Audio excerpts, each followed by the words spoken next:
Race fans, sim fans, RC fans, Racing 393. I've just taken a quick screen. Well, it's not a capture. It's just off the website. Race Sim Studio, as is all over the internet at the moment. So I'm not going to go through this in too much longevity. There's many videos out there already of these cars and people's opinions, but I thought I'd give you mine because it's kind of what I do. So I'm going to just do a test drive in one of these. I'm not going to do all of them. So Race Sim Studios are quite a. I've got all their content. It's paid content. I think this is This is like a what do they call this? Is it not written there? No. Historic pack, GT pack of something. So what I found with RSS is that all of their content is top notch. From single seaters, GT3 cars, classic Formula 1 cars, I believe they do Indy cars as well, or Formula E. They've got so much content, and these sort of what we class GT1 cars. You can't really fault them. They're super detailed. They do have the licensing, from what I can gather, to bring out content of which is replicated on the real car, like back in the day. These three are from late 90s, and kind of the pinnacle of the late 90s GT1 class, which would race at the endurance racing at Le Mans and all the other kind of events around the world at the time.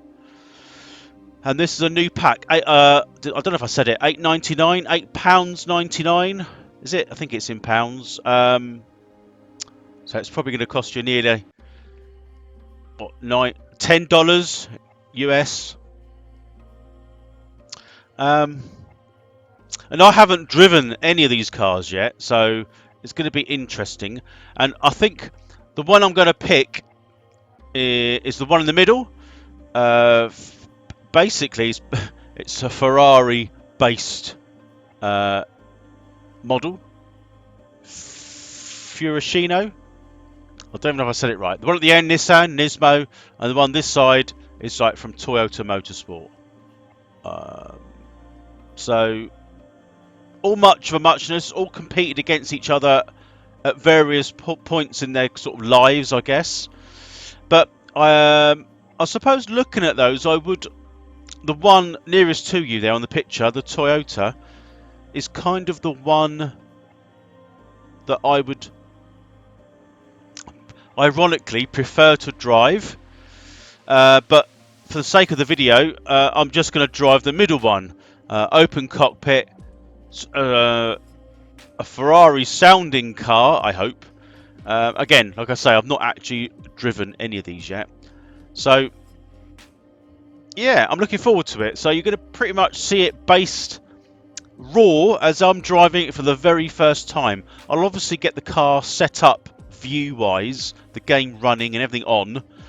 And when I drive out the pits, you'll experience the very first time that I'm driving it out. I haven't actually driven it yet, so it should be raw footage and as I see it. The reports, I haven't watched any videos at this point, but the reports that I'm reading are positive. So yeah, looking forward to it. Let me get my game sorted out. I'm going to hop in. It'll take me a couple of minutes, but for you, I'll see you in a second. Okay, so we're sat in the pits at Fuji in Japan. So this is a typical track of the time of which these cars would have raced. I've not actually driven it. I've just set my field of view. So my first impressions of the car.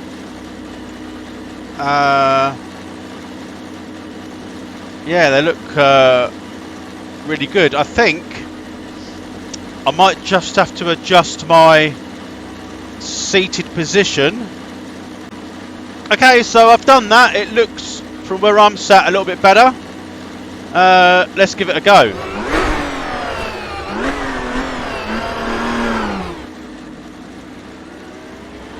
The pit exit looks clear.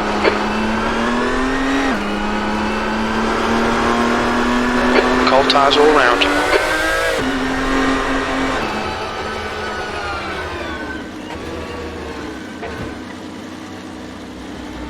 Don't really know the track, if I'm honest.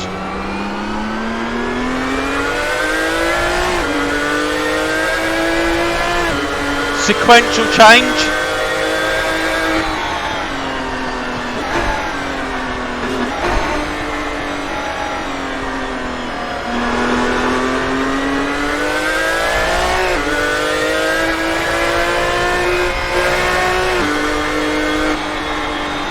So first impression, sounds good.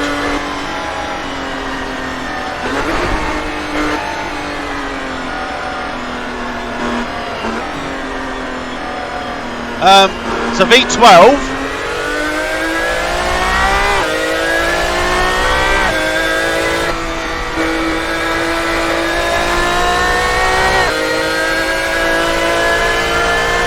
I mean,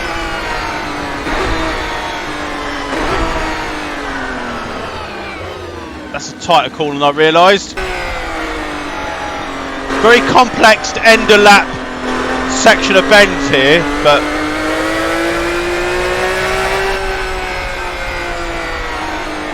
it's about the car, isn't it? Not the track.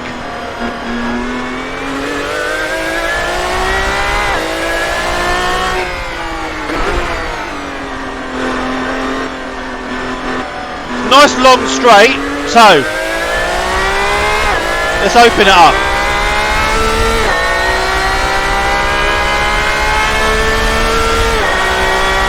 That's 5 speed. I don't even know if it's got 6. No.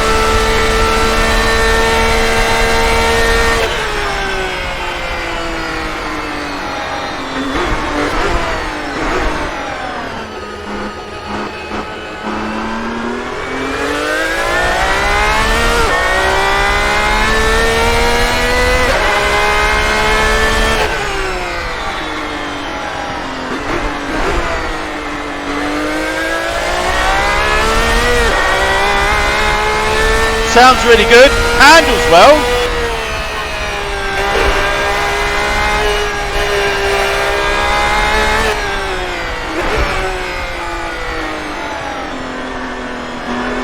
Good force feedback on the wheel.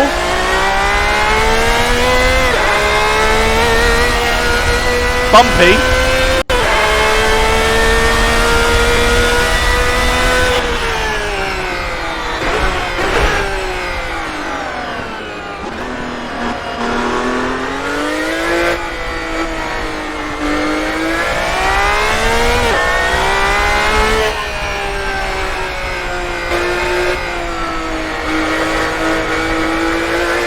Feels like I'm actually in the car.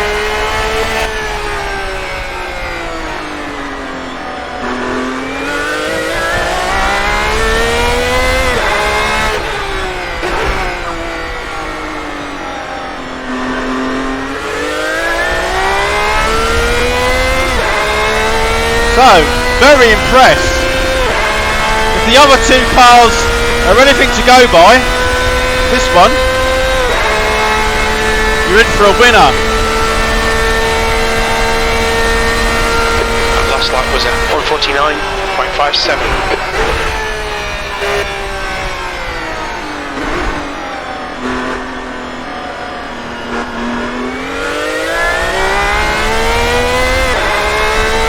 So we go a little bit quicker.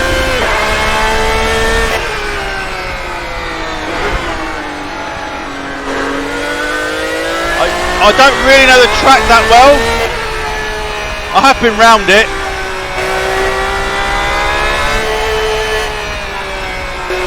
That's supposed to be Fuji there, the mountain in the background.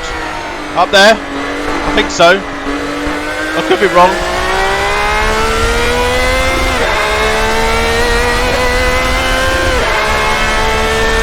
It feels raw.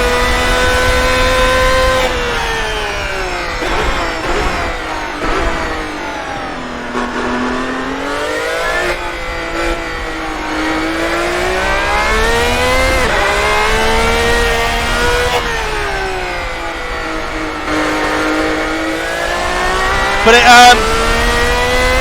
seems to stick to the tarmac. Good force feedback, like I said. Loading up on the steering wheel. Good switch there. Bit wide, never mind. Yeah, I like this. Great fun. One more lap. And then the proverbial replay. You've just done a 147.10. Sector 3 is 0.8. Slower than your best.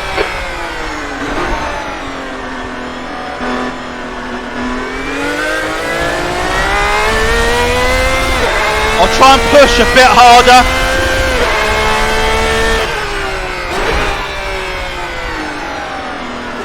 It's the gear then. Very bumpy around here.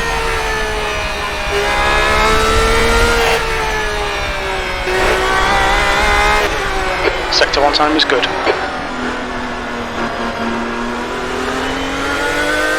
Your right sides are cold.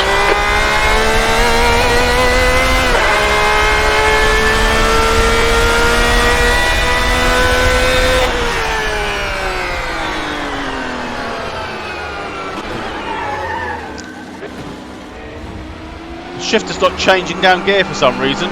Line. Let's try another lap.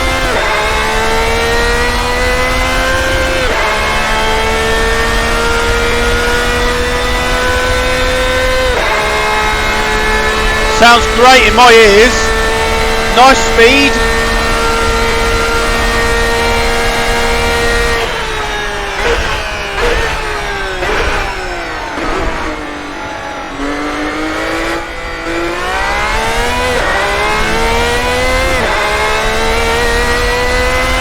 Great.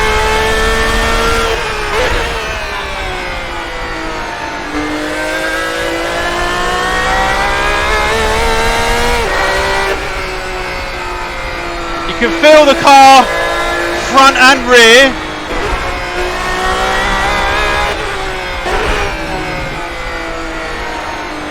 On the grip.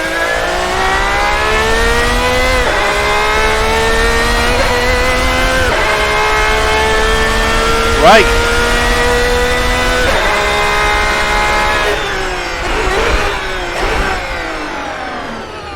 Bit deep there. That's all right though. We made it.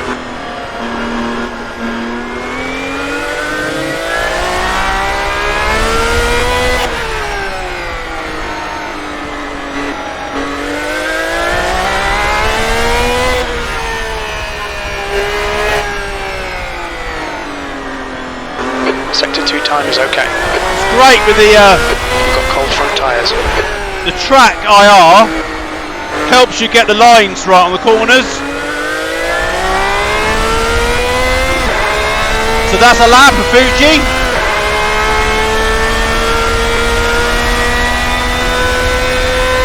In a classic GT1 car. Your last lap time was 144.18. That's your fast. So as I was saying, a classic lap in a classic late 90s, mid to late 90s GT1 car, Ferrari V12. Again, I think it's going to sound slightly different in car to out car. Doesn't quite scream as much in car, but having not driven one ever, I don't know. But I'm going to take you around a lap now. I'll do the first part of the lap normal speed, so you can hear the car, see the car. It was a tidy lap. My shifter, my Hussenvelt sequential shifter, wasn't registering downshifts very well. I don't know why.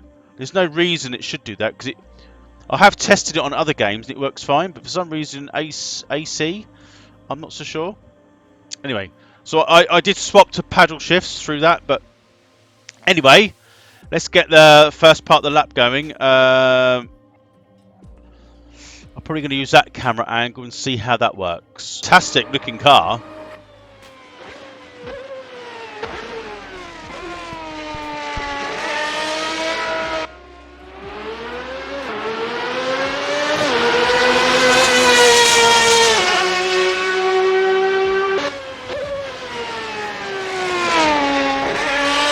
Nice glow of the brake disc there. Bumpy. So the AC simulates a bumpy track really well on this track, nevertheless.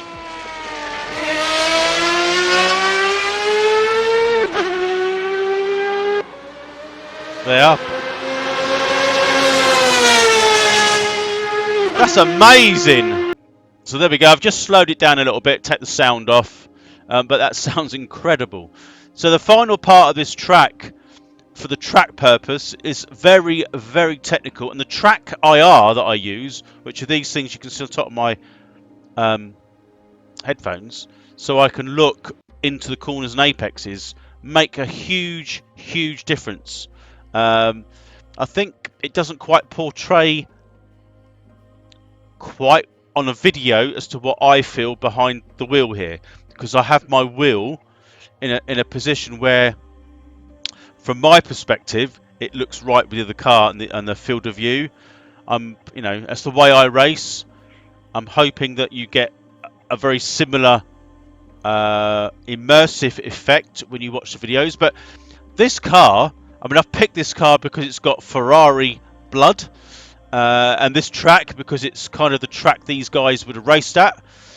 Amazing. That car sounds well, it handles well, the force feedback portrays through the steering, loads up, you can feel the back of the car lose grip, the front of the car tuck in, you can feel it wash out if you go too quick, and you get on the power, the twitch, even the bumps on the road feel through the wheel, and obviously I've got my butt kicker on the shifts. Yeah, so I know that's the immersive part, nothing to do with the mod, but the mod works really well. Definitely worth every penny of this, £8.99. So I won't try, or I will try the other cars, but I'm not going to put a film across or a video. I don't really see any point. Because you can get these. I mean, if this one's good, you know the other ones are going to be equally as good. So I'll give them a try off camera. I would encourage you to get on the RSS website and have a look for yourself. I mean, it's all over the internet. I will put a link in the description for those people that watch my videos. But you know, you can just Google it. It's just so simple. Incidentally, just looking at this picture here, something doesn't quite look right with the scaling. I know these cars are small, but those cars that are parked are big. I mean, look, there's one there that you can see. You got three parked. This is a separate thing. Three parked together: a red car and a cream car and a blue car. And then, if you just look to the right of that, you've got a little car, a little red car. And then the cars next to it, if you go further along, near the caravans, massive. Those cars shouldn't be that big, should they? They're like giant cars. Anyway, who cares? This is about the Ferruccio, LMP. I think it's LMP. It comes from the GT1 class back in the mid to late 90s. It's around Fuji, a track that, you know, would have taken these cars round. Fantastic. So, yes, thumbs up again from me. Definitely get out there, get these cars downloaded if you're into this sort of thing for Assetto Corsa. A sim that's probably getting on for its... Oh, how old is it now? 14 years old or so? I don't know. But still, today is going strong. I don't think there's another sim, a car simulator, race simulator, quite like it. So, I hope you enjoyed it. Thanks for watching, and I'll stop shouting and bye for now.